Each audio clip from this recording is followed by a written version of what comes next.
Yeah, mga ka-discovery, sa mga nagtatanong nga pala kung paano yung ginawa ko dito sa aking aircon, kung paano ko siya sinalpak.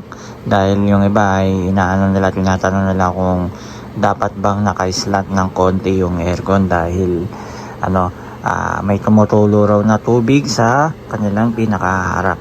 Yes, tama po kayo, dapat naka-slant siya ng konti, nakapaganyan po siya. Bali, ito papakita ko sa inyo yung itsura na itong ginawa ko na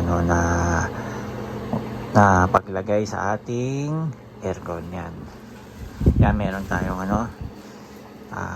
mahalaga, meron tayong itong breaker para kung sakaling mag brown out, lumakas yung voltahe, ay merong sasalo nung malakas na voltahe.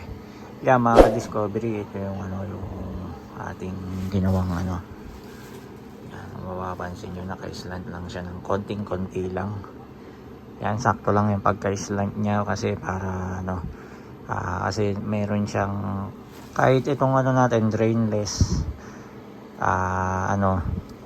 kailangan pa rin naka-slant siya para yung moist niya lalo na sa mga hindi drainless, yung may tubig sa likod, kailangan naka-slant talaga yan para bumaba sa likod yung pinakatubig. Bali, itong natin ay drainless na siya, kaya wala na siyang tubig na bumabagsak sa likod, pero ini-slant pa rin natin para kasi may yung ito, yung mga drainless, sumasabay na siya sa pagbuga ng hangin yung tubig, kaya importante pa rin na medyo naka-slant pa rin siya. Yan, so, pansin nyo, konti lang, ganun lang. Yan, mga ka-discovery. Tapos mahalaga na lalagyan nyo niya itong pinakatakip sa gilid.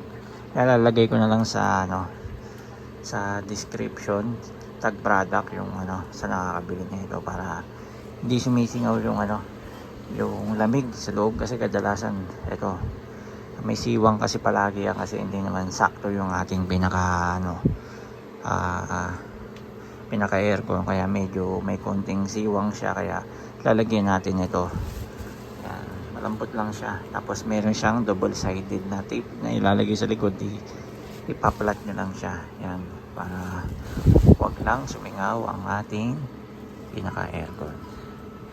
Yan, mga ka-discovery, papasilip ko sa inyo yung itsura ng likod para makita nyo rin kung ano yung itsura ng likod. May idea kayo kung anong klaseng slant ang gagawin natin sa paglagay ng ating mga aircon.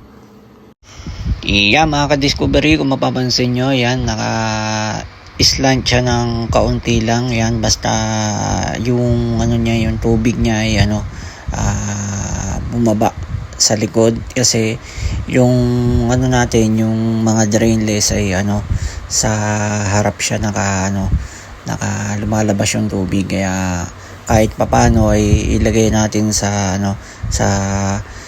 naka-slant yung natin, yung pwesto ng ating aircon sa likod. Yan, yung mga ka-discovery, kung mapapansin nyo, yan naka-slant siya ng kaunti. Yan, ganyan lang gagawin ninyo. Huwag ninyo siyang i-diretso ng ng lapag sa butas. Medyo ipababa nyo siya ng konti para sure kayo na hindi maiipon yung tubig doon sa pinakaharap, kahit drainless pa yung natin, yung nabili natin na aircon.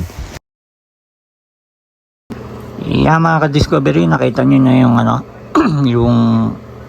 yung itsura ng likod, yung paano siya naka-slant. Yan, ganun lang yung gagawin ninyo. Huwag ninyong ipapantay na diretsong ganun, basta naka-slant lang siya ng konti para yung tubig or yung na bumubuga na may yung hangin na may tubig ay hindi siya bumaba dito. Maaari kasi may tendency tumulo siya sa ganito. Yan, mag-moist dyan. Kaya lagi tayong naka-slant pag maglalagay ng ating mga aircon. Yeah, mga ka-discovery, hanggang dito na lang ang ating vlog about sa paanong slant ba yung gagawin natin kung magkakabit tayo ng ating mga window type na aircon. Yan, hanggang dito na lang, hanggang sa muli. Thank you for watching.